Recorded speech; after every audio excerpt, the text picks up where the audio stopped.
আরেকটু জরুরি কথা যে বিবাহের এইসব নিয়ম নীতির পরে, বিবাহ পড়ানোর পরে বর কনেকে নিয়ে যেসব কিছু করা হয় বরের বাড়িতে কনের বাড়িতে, এগুলো সব হারাম। বিবাহ পড়ানোর পরে একটা কাজ আছে, সেটা অলিমা। এটা মেয়ে ছেলের বাপের বাড়িতে হবে। আর অলিমাতে শুধু ধনী মানুষকে যদি দাওয়াত দেওয়া হয়, গরিব নিঃস্ব ফকিরকে বাদ দেওয়া হয়, তাহলে ওই খাদ্য ড্রেনে ফেলে দিতে হবে, কুকুরে খাবে। কেন আব্দুর রাজ্জাক এভাবে বললেন কেন? আল্লাহ নবী বলেছেন আশারত আমিন, সবচেয়ে নিকৃষ্ট খারাপ খাদ্য ওই খাদ্য যেই খাদ্যে শুধু ধনীদের দাওয়াত দেওয়া হয়েছে, গরিবদের দেওয়া হয়নি। তাহলে এবার যে কয়েক দেগ ভাত রান্না করা হয়েছে গরুর গোশত দিয়ে, এই ভাতটা এখন কেমন ভাত বলেন তো দেখি? সবচেয়ে খারাপ, সবচেয়ে নিকৃষ্ট। এ কথা আমি বলিনি, এ কথা মুহাম্মদ সাল্লাল্লাহু আলাইহি ওয়াসাল্লাম বলেছেন। দেখকে একবার উল্টিয়ে ফেলে দিতে হবে ট্রেনে, কুকুরে খাবে ভাত, মানুষ খাবে না। কেন? এতে কাকে দাওয়াত দেওয়া হয়েছে? শুধু চিনে চিনে ধনীকে দাওয়াত দেওয়া হয়েছে।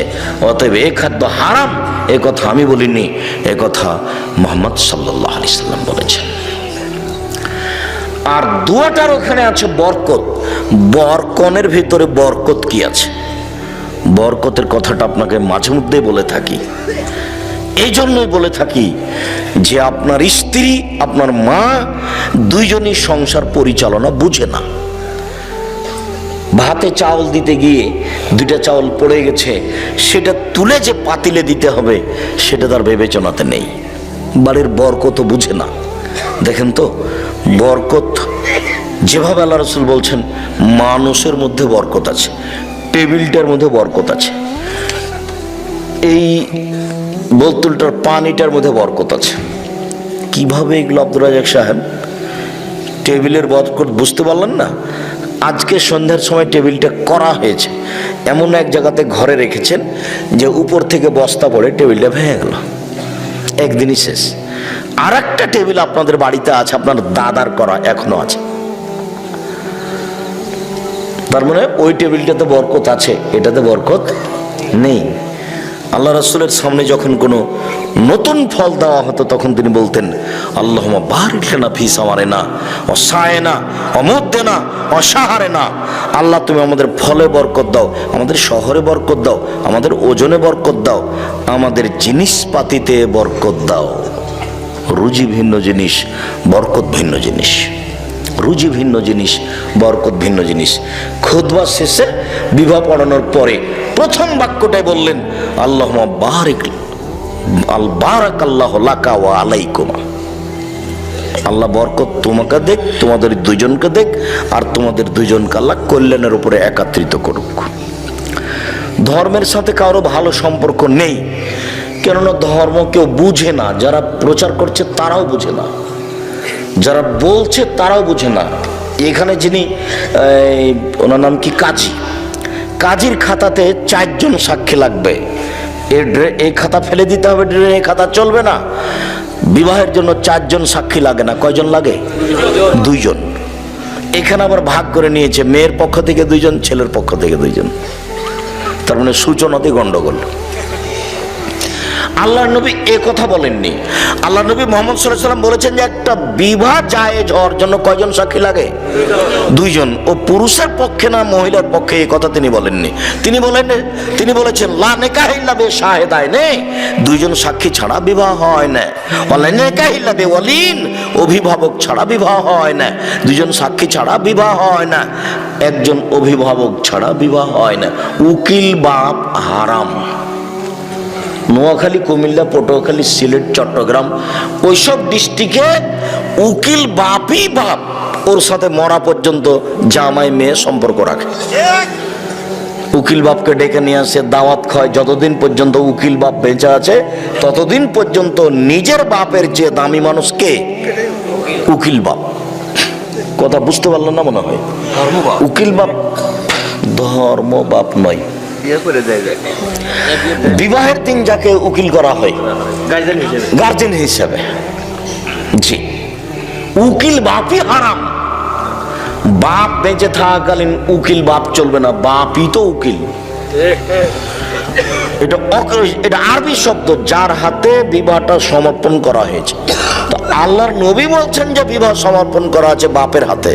তো বাপকে বাদ দিয়ে জ্যাঠো কি করে এখানে উকিল হয়ে গেলেন, গ্রামের মৌলকিকের উকিল হয়ে গেলেন? সেই উকিল বাপই চলছে বাকি জীবন বাপ হিসাবে, তাকে সম্মান করা, তাকে সময়ে কাপড় চোপড় দেওয়া। এইভাবে কত ডিস্ট্রিক্টে, বাংলাদেশে, ভারতে, পাকিস্তানে উকিল বাপ চলছে। উকিল বাপ হারাম, বিবাহে কোনো উকিল বাপ ঢুকতে পাবে না। বিবাহের পরে যেটা সেটা অলিমা, এরপরে ছেলে মেয়ে জন্ম নিল, তাদের ব্যাপারে চিন্তা ভাবনা। আমরা আপাতত প্রথম অংশ শেষ করলাম। এভাবেই দু একটা টানা কথা বলে আমি কথাতে, যেহেতু বগুড়ার খবর জানা নেই, কাজে আমি চাঁপাইনবাবগঞ্জের ভাষার কথা বলে থাকি, চাঁপাইনবাবগঞ্জের গতির কথা বলে থাকি, যে রাজশাহী চাঁপাইনবাবগঞ্জে বিবাহের শুরু থেকে এমন কোনো কাজ নাই যেটা জায়েজ। একটা কাজও জায়েজ নয়, সবই হারাম। ওইভাবেই বিবাহ চলছে শুরু থেকে নিয়ে শেষ পর্যন্ত। একটা কাজও জায়েজ নয় বিবাহের, সবই হারাম। এ এলাকা তো হতে পারে যে শুরু থেকে নিয়ে শেষ পর্যন্ত একটাও জায়েজ নয়, সবই হারাম। এইবার পারিবারিক জীবন, স্বামী স্ত্রী সংসার।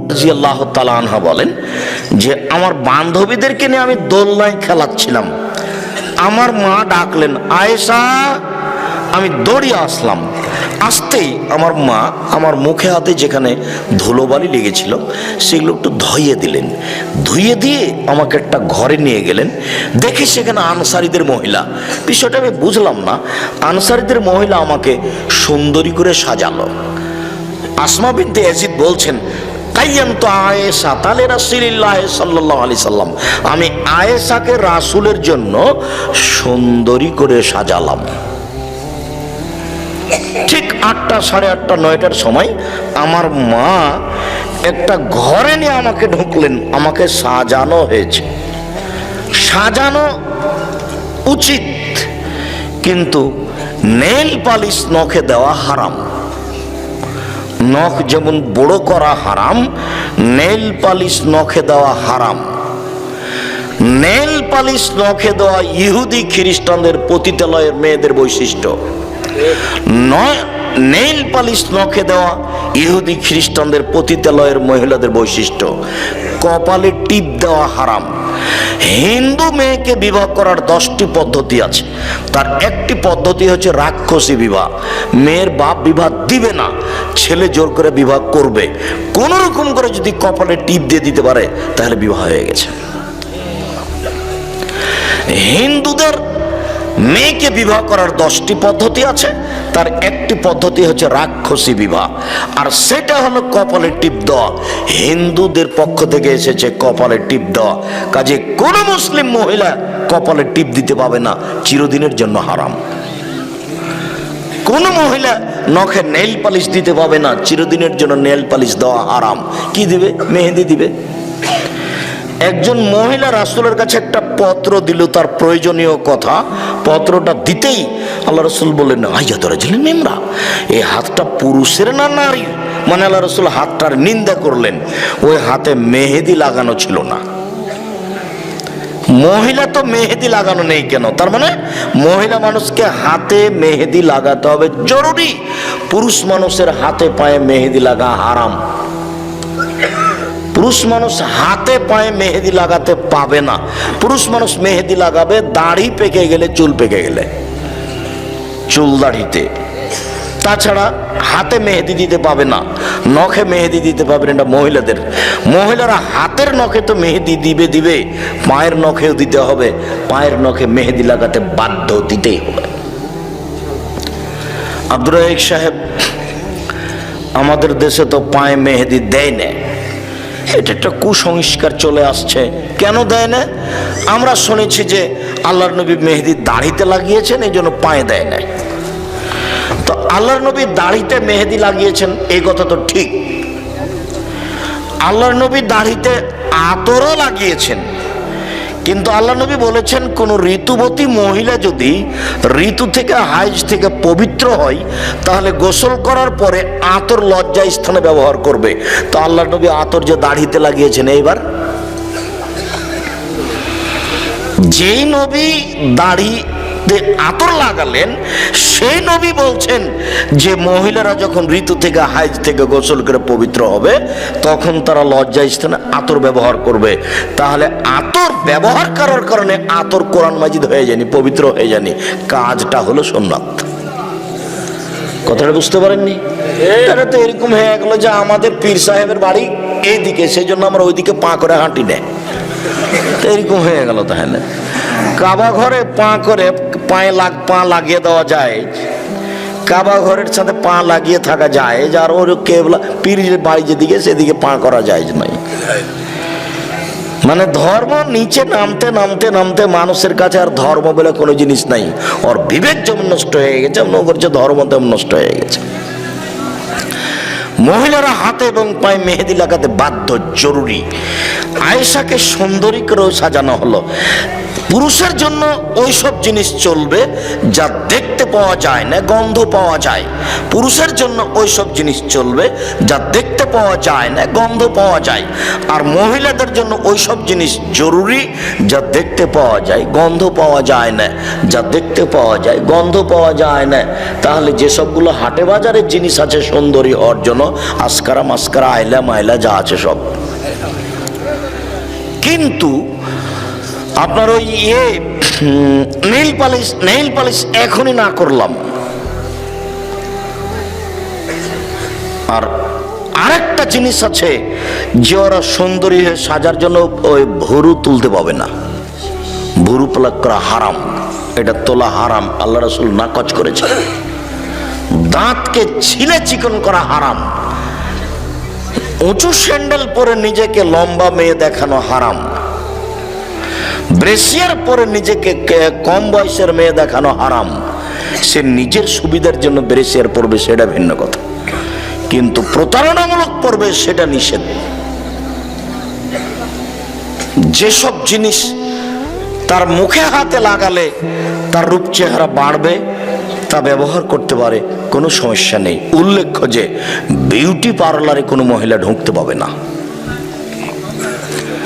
ওখানে ওই মহিলার সামনে মাথায় কাপড় ফেলে মাথার চুল সাজ করবে আর সাজগোজ করবে, এটা হারাম। কোন মহিলার সামনে এভাবে নিজের শরীর থেকে কাপড় সরিয়ে, মাথা থেকে কাপড় সরিয়ে সাজগোজ করবে, এটা হারাম, কোনো মহিলার সামনে পারে না। অতএব বিউটি পার্লারে কোনো মহিলা ঢুকতে পাবে না। বিউটি পার্লারে মহিলাদের জন্য ঢোকা চিরদিনের জন্য হারাম। হ্যাঁ, বিউটি পার্লারে ওর মা আছে, কেউ নেই, বুঝা গেল না? তখনও কি না যায়? না, তা নয়। আব্দুর রাজ্জাক সাহেব বলেছেন যে মহিলাদেরকে সালোয়ার কামিজ মেক্সি চাদর পরতে হবে, শাড়ি নয়। শাড়ি যদি পরে তাহলে 2 ছাঁটের ব্লাউজ পরতে হবে। 2 ছাঁটের ব্লাউজ মানে যার হাত আছে কবজি পর্যন্ত, নিচের দিক কোমরের নিচে চলে যাবে, 1 থেকে 1.5 গজ কাপড়ের ব্লাউজ বানাতে হবে। তো আমি একথা বলেছি, কথা ঠিক। তো আমি কি বলেছি যে আপনার স্ত্রীর ছোট ব্লাউজ পরা নিষেধ? তা আমি বলিনি। আমি বলেছি যেখানে তার দেবর ভাসুর আছে, গ্রামবাসী যায়, সেখানে ছোট ব্লাউজ হারাম। যেখানে তার দেবর নেই, ভাসুর নেই, গ্রামবাসী নেই, সেখানে ছোট ব্লাউজ কেন? ব্রেসিয়ার পরে থাক, ব্রেসিয়ার কেন? এমনিতেই থাক না কেন কাপড় ছাড়া, সেটা তার পারিবারিক ব্যাপার। আপনার পরিবারের সাথে আমি কোনো হস্তক্ষেপ করতে আসিনি, আপনি আপনার মতো থাকেন। আমি বলছি যে যে বাড়িতে তার দেবর ভাসুর আছে সেই বাড়িতে একজন মহিলা ছোট ব্লাউজ পরে থাকতে পারে না। যদি থাকে তাহলে তার স্বামী দায়ুস, তার স্বামী এখন তাহাজ্জুদ পড়ে জান্নাত কিনতে পারবে না। শরীয়ত বিধান এইভাবে করা আছে। মহান আল্লাহ বলেন,